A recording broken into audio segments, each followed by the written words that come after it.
ज्यादा दूर भागे नहीं होंगे। संजय के हाथ में गोली लगी थी। वो और अभिनव रात के अंधेरे में एक पतली सी गली में छुपे हुए थे। जल्दी बाहर आ जाओ। अभिनव, मेरी मेरी बात सुन बेटा, तुम यहाँ से भाग जाओ वरना ये लोग तुझे भी मार डालेंगे। बाहर सड़क पर उसकी गाड़ी खड़ी थी और उसी गाड़ी के पास खड़ा था राणा। अभिनव, बाहर आओ बेटा, समझ के जिसने संजय को गोली मारी थी। नहीं पापा, मैं आपको छोड़ के नहीं जाऊँ। जिद मत कर अभिनव। बेटा देख, मैं तो अपनी जिंदगी जी चुका हूँ। अब जो भी करना है तुम्हें करना है, सब कुछ तुम्हें संभालना है। और मेरी बात सुन, एक बार यहाँ से जाए उसके बाद दोबारा मुड़ के मत देखना, ठीक है? संजय ने कहा और अपनी उंगली में से एक सोने की अंगूठी निकालकर अभिनव को थमा दी। उस पर टी लिखा हुआ था। और एक बात हमेशा याद रखना, अपनी आखिरी सांस तक लड़ना है, समझ गया ना टाइगर? संजय ने अभिनव के माथे को चूमा। Run tiger, run tiger run! और अपनी बंदूक लेकर उन लोगों का सामना करने के लिए गली से बाहर निकल गए। संजय जैसे ही अपनी गाड़ी के पास पहुंचे तो राणा ने संजय पर बंदूक मार दी। टाइगर, इस कमीने का चेहरा मत भूलना।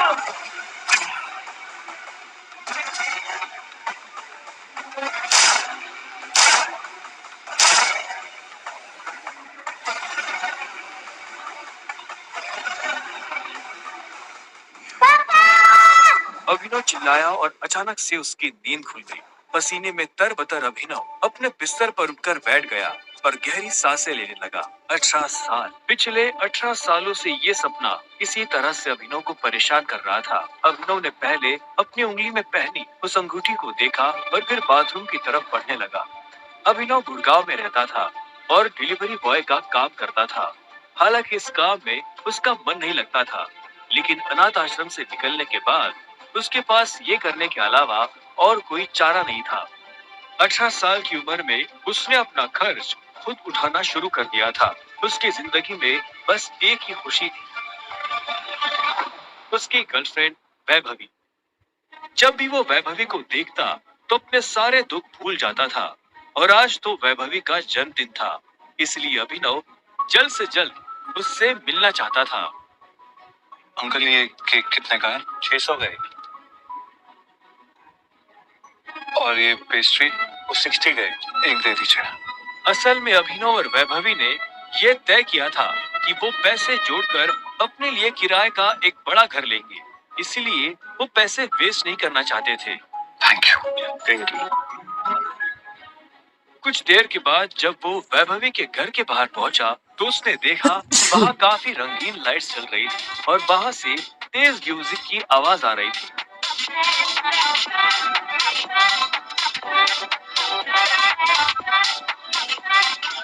वैभवी, ये सब क्या है? ये कौन है वैभवी? देख नहीं रही है, डिलीवरी बॉय है। पर हम तो केक मंगवा चुके थे ना, फिर तूने पेस्ट्री क्यों मंगवाई? ओह, याद आया, ये तो वही डिलीवरी बॉय है ना जिसको तू डेट कर रही थी।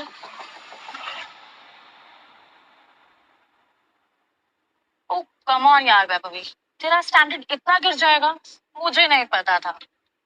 Babe, happy birthday babe. Abhinav Deven को अच्छी तरह से जानता था।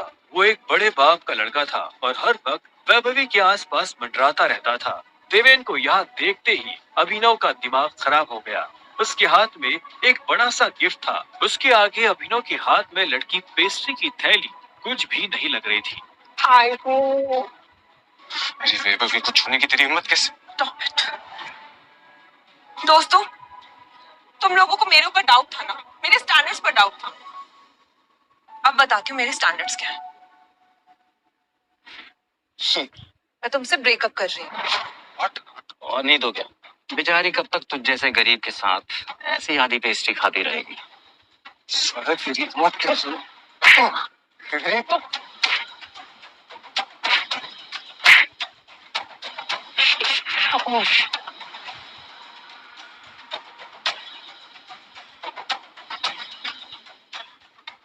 ये तुमने ठीक नहीं किया वैभवी। और अभिनव वहां से निकल गया। वो उन दोनों की शक्ल अब और नहीं देखना चाहता था। उसकी आंखों में आंसू थे और उसका दिल बुरी तरह टूट चुका था। हर घूंट के साथ उसकी आंखों के सामने वो दृश्य आ रहा था जिसमें देवेंद्र वैभवी के गालों को चूम रहा था। ये तुमने अच्छा नहीं किया वैभवी, तुमने बिल्कुल अच्छा नहीं किया। बहुत गलत किया तुमने मेरे साथ, बहुत गलत किया। अभिनव धोखे के नशे में डूबकर बेहोश हो चुका था, लेकिन उसके लिए ये रात यहाँ खत्म नहीं होने वाली थी। उधर जब अभिनव सड़क पर बेहोश हो गया था, तब इधर सनी सिंह अपनी गाड़ी में बैठा बेचैन हो रहा था। सनी सिंह की बहन अनन्या उसके गले का कांटा बन गई थी। सनी अपने दादा हरदेव पाल सिंह की नजर में आने के लिए और अनन्या को रास्ते से हटाने के लिए कुछ भी कर सकता था, और आज वो अपनी गाड़ी में अपने आदमियों के साथ निकल पड़ा था अपनी बहन को सबक सिखाने के लिए।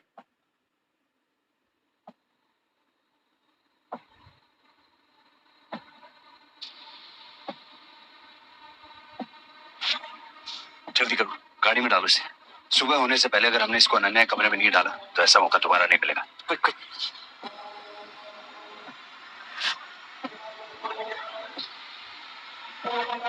सनी के आदमी अभिनव को उठाकर सीधा रूम नंबर 409 में घुस गए। इसके कपड़े उतारो और बेड पे लिटाओ उसको। कपड़ा उतारो इसका। उन्होंने अभिनव को बहुत आहिस्ते से उस बिस्तर पर लेटा दिया। वहां पहले से सनी की बहन अनन्या सोई हुई थी। सुबह जब अभिनव ने करवट बदली तो उसका हाथ एक नरम हाथ से टकरा गया। अभिनव की नींद टूटी और उसने देखा कि वो एक अनजान लड़की के बगल में लेटा हुआ था।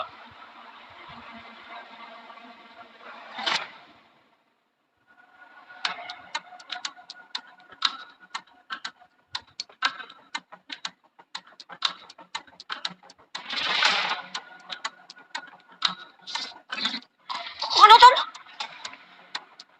तुम मेरे कमरे में क्या कर रहे हो? तुमने मेरे साथ क्या किया? अबे नहीं, वो मेरे साल में। छी छी छी छी छी छी छी। शेम ऑन यू बहना। मुझे तो तुम्हारे कैरेक्टर पर हमेशा से डाउट था। इतनी बार मैंने दादाजी को समझाया, बोला, पर हर बार बोले मेरी अनन्या ऐसा नहीं कर सकती। लो, कर दिया तुम्हारी अनन्या ने ऐसा। अब पता है दादाजी को उनकी पोती की ये जो रंग रलियां चल रही है इनका से लाइव टेलीकास्ट दिखाने के लिए मैंने उन्हें यहाँ बुला लिया। भाई मुझे नहीं पता, भरोसा करिए। क्या हुआ, कैसे हुआ? मैं जानती तक नहीं इस लड़के को, नहीं जानती भाई। मैं भी, और हम दोनों के बीच में कुछ भी नहीं हुआ। नहीं। इससे पहले कि अभिनव सफाई देता, अनन्या और सनी के दादा हरदेव पाल सिंह कमरे में पहुंच चुके थे। उनके पहनावे से समझ आ रहा था कि वो बहुत अमीर आदमी थे। अनन्या को इस हाल में देख उनकी आंखें गुस्से में लाल हो गई थी। मुझे तुमसे ये उम्मीद नहीं थी। दादाजी, आप जैसा सोच रहे वैसा बिल्कुल नहीं है। अनन्या, तुम्हें अच्छे से नियम पता थे, फिर भी तुमने सारे नियम तोड़ दिए। नहीं दादाजी, नहीं। और तुम? जब अभिनव की नजर हरदेव से मिली तो उसे लगा कि वो अपनी आंखों के सामने मौत देख रहा है। तुमने मेरी पोती के साथ रात गुजारी है था। आज से हमारे परिवार के कानून के हिसाब से तू सिंह परिवार का दामाद है। हाँ? उन दोनों के बीच में लेकिन कुछ हुआ ही नहीं है। दादाजी, कुछ नहीं हुआ है। कुछ नहीं किया ना तुम दोनों ने, तो क्या ये?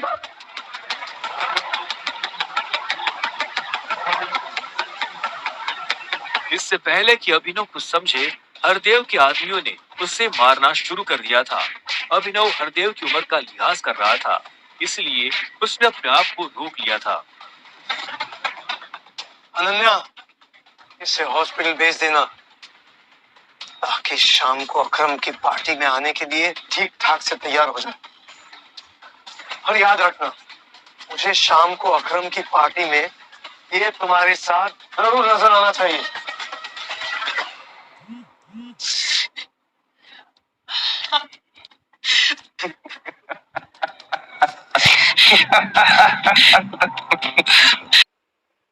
मेरी जिंदगी बर्बाद कर दी तुमने। क्यों? अभिनव के पास इस सवाल का कोई जवाब नहीं था। वहां जाकर अभिनव शाम को होने वाली पार्टी के लिए तैयार होने लगा। उससे हरदेव और उसके आदमियों का डर नहीं था। वो जानता था कि अनन्या पहले से काफी मुश्किल में थी और वो अपनी वजह से बेसर था। वो भी उसके पापा का। वो जगह जगह से फटा और उधरा हुआ था, लेकिन जब अभिनव ने उसे पहना तो उसकी खूबसूरती ने लेजर की सारी कमियां ढक दी। अभिनव का अंदाजा सही था। अनन्या का घर काफी बड़ा था। वो एक अमीर परिवार की लड़की थी। जितना अभिनव महीने का कमाता था, उतने की अनन्या ने सैंडल्स पहनी हुई थी।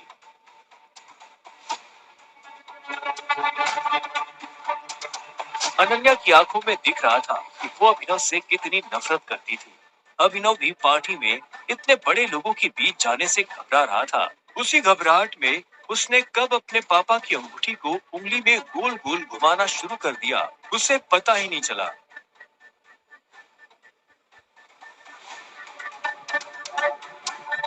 इस अंगूठी को उतार दो प्लीज, बहुत करनी लगी। सॉरी पर ये अंगूठी मेरा सब कुछ है।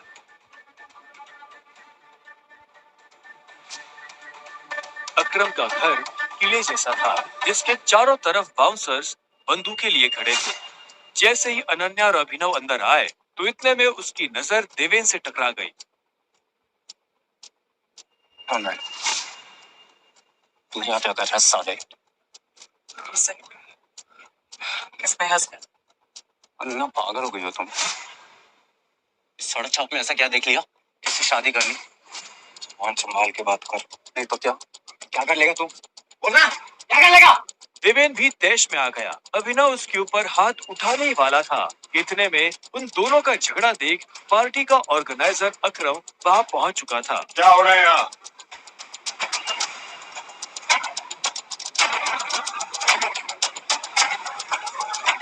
अकरम सर, देखिए इस आदमी, ये क्रिमिनल है, जबरदस्ती अपनी पार्टी में घुसाया।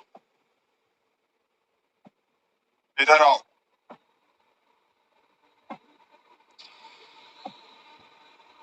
कौन हो तुम और यहाँ कैसे आए? एक्चुअली ये मेरे पति है। अकरम को अनन्या की बात पर विश्वास नहीं हुआ। तुम इस पार्टी में इनवाइटेड नहीं हो। इससे पहले कि मैं पुलिस को बुलाऊं, चले जाओ यहाँ से। Thank you Akram sir.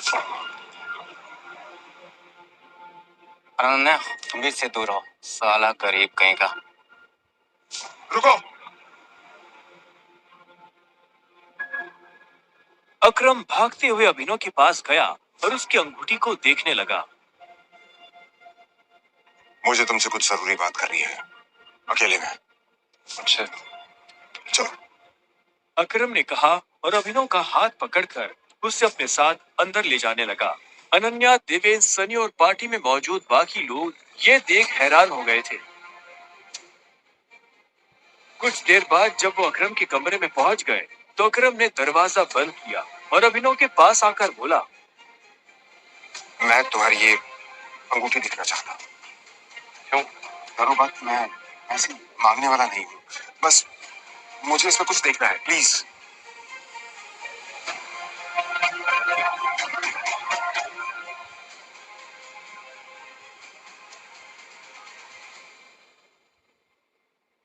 Tiger?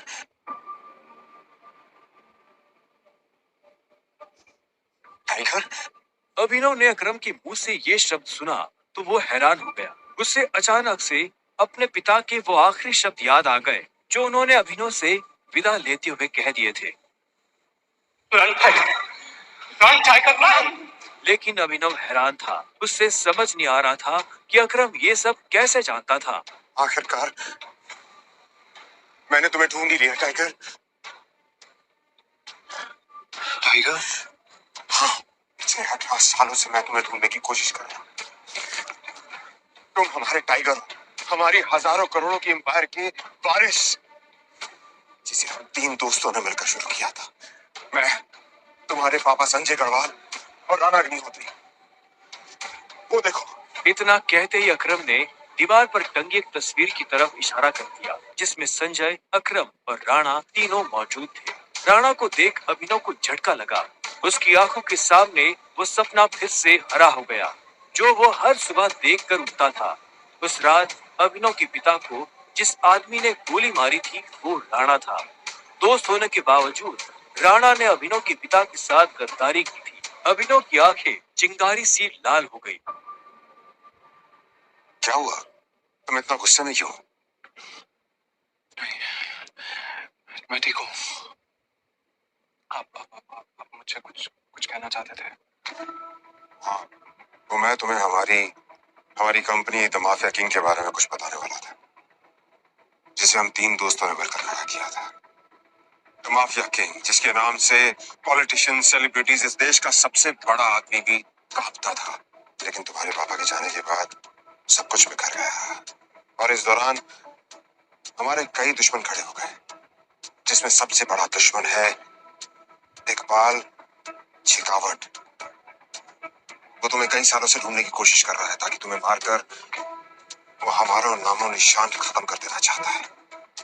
फिलहाल द माफिया किंग का सारा काम राणा का बेटा मोंटी संभाल रहा है। अब तुम आ गए हो तो इस कंपनी की भाग दौड़ तुम संभालोगे। अपने पापा के काम को अब तुम्हें आगे बढ़ाना होगा टाइगर। ये सुनते ही अभिनव के कान खड़े हो गए थे। कल तक उसकी जेब में 100 रुपए भी नहीं थे, और आज अचानक वो हजारों करोड़ की कंपनी का मालिक हो गया था। अब आगे क्या होने वाला था? क्या अभिनव अपने पिता की मौत का बदला ले पाएगा? कैसे एक डिलीवरी बॉय संभालेगा अपने पिता की हजारों करोड़ की कंपनी द माफिया किंग?